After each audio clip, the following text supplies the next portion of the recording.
Assalamualaikum warahmatullahi wabarakatuh. Perkenalkan, kami dari kelompok 1 yang beranggotakan Ebi Subastio Hadi, Syakira Salsabila, saya sendiri, Tasya Dea Verina, Dwi Wanda Friskasari, dan juga Rio Rabunsyah Simorangkir. Sebelumnya, terima kasih kepada Bapak Agung Kurnia Yahya MT selaku dosen pengampu mata kuliah praktikum keselamatan, kesehatan kerja, dan lingkungan hidup. Di video ini kami akan mempresentasikan hasil diskusi kami terkait dengan identifikasi bahaya yang ada di UMKM. Apa itu bahaya? Bahaya adalah segala sesuatu yang dapat mencederai manusia dan merusak lingkungan atau alat. Apa fungsi identifikasi bahaya? Identifikasi bahaya berfungsi untuk mengurangi terjadinya peluang kecelakaan di lingkungan kerja dan juga menjadi acuan untuk pengendalian terhadap bahaya secara efektif dan tepat. Bahaya terdapat beberapa jenis, di antaranya adalah bahaya mekanik, bahaya fisik, bahaya kimia, bahaya elektrik, dan bahaya ergonomi. Tujuan 1. Untuk mengetahui bahan-bahan yang digunakan di UKM. Yang kedua, untuk menilai resiko yang timbul saat bekerja di UMKM. Yang ketiga, untuk mengetahui pengendalian bahaya terhadap alat-alat yang memiliki resiko saat bekerja di UMKM. Teman-teman masuk kepada sumber bahaya dan pengendalian bahaya, di mana teman-teman bisa lihat pada gambar pertama, yaitu di sini ada kabel yang berserakan. Nah, itu dapat menyebabkan resiko yang sangat berbahaya, terjadinya kebakaran, terjadinya konslet. Bagaimana sih pengendaliannya? Nah, teman-teman bisa lihat di mana kabel tersebut kita susun dengan rapi. Nah, bisa juga dimasukkan ke dalam tempat-tempat yang rawan dari air, karena kabel tersebut tidak bisa bersentuhan langsung dengan air. Nah, teman-teman lanjut pada gambar kedua, di mana tong sampah tersebut berdekatan dengan produk penjualan.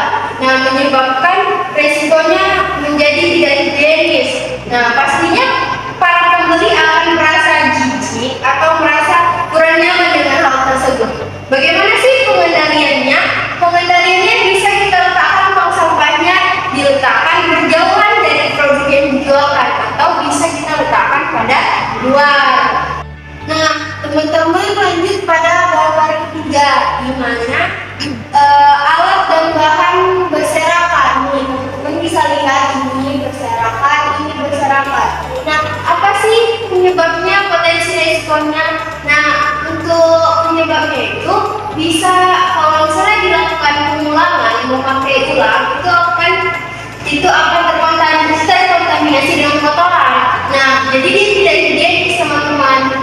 Terus yang menyebabkannya lagi bisa dapat menyebabkan tergelincirnya atau terhambatnya cara kerja untuk melakukan pekerjaan tersebut.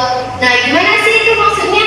Nah, bisa memperlambat. Jadi kalau dia berserakan ada di mana-mana, itu seperti bisa tersandung, bisa terjatuh, dan bisa menyebabkan hal-hal yang lainnya yang dirugikan. Nah, bagaimana sih cara pengendaliannya?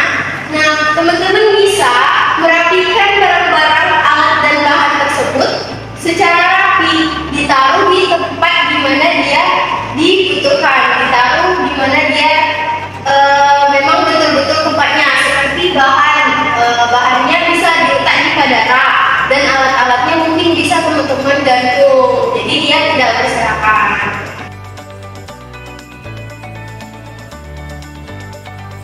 Dan pada gambar keempat ada letak lampu yang terlalu dekat pada area kerja. Di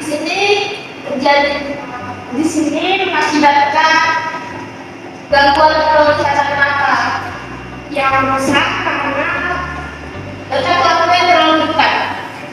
Sebaiknya letak lampu itu diletakkan agak jauh dari mata.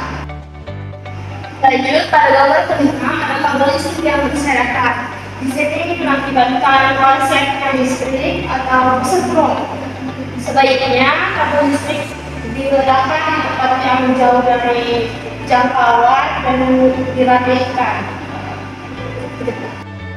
Lanjut pada gambar ke-6, di sini ada tuas singkat singer yang terlalu dekat dengan kabel listrik. Di sini mengakibatkan tangan tersangkut pada kabel listrik yang akan terjadi kesetrum. Jadi, peletakan singkat singer lebih baik dijauhkan dari kabel listrik.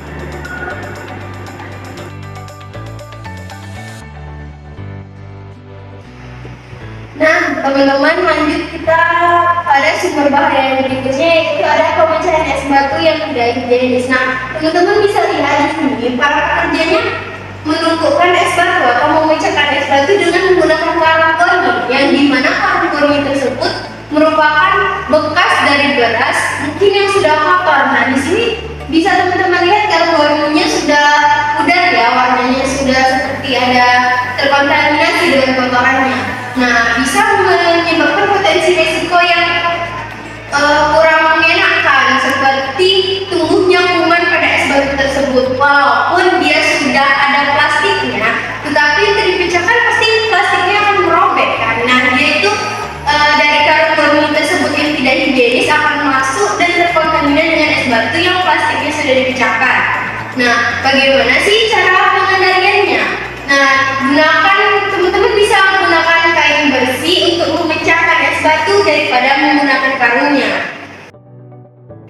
Lanjut pada sumber bahaya yang terakhir, ada pada lantai keramik yang pecah. Di sini dapat mengakibatkan kaki terluka dan tersandung dan dapat menghambat pekerjaan juga. Sebaiknya lantai keramik diperbaiki agar tidak terkena kaki dan menghambat pekerjaan.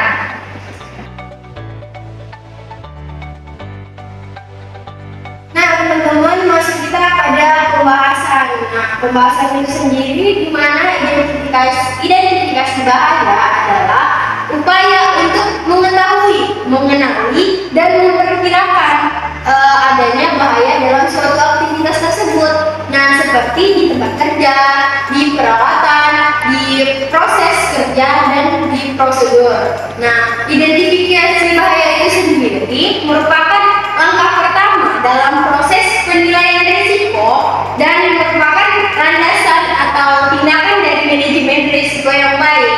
Nah, pembahasan yang kami dapat pada meneliti UMKM di JUS 2 itu dapat menimbulkan adanya risiko. Nah, yang akan berpeluang untuk terjadinya kecelakaan. Nah, kecelakaan itu dapat diperkirakan menjadi kecelakaan kecil maupun kecelakaan besar. Nah, oleh karena itu perlulah dibuatnya pengendalian bahaya itu. Nah, yang nantinya diharapkan dapat mengurangi risiko bahaya yang ditimbulkan.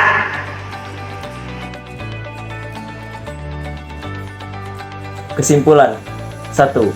Bahan-bahan yang digunakan di UMKM ini tergolong aman tetapi kurang higienis. Yang kedua, resiko yang timbul saat bekerja di UMKM ini tergolong cukup tinggi. Yang ketiga, hati-hati dalam menggunakan alat yang memiliki resiko bahaya yang tinggi. Baiklah, sekian presentasi dari kelompok kami. Mohon maaf bila ada kesalahan dan kekurangan. Kami akhiri. Wassalamualaikum warahmatullahi wabarakatuh.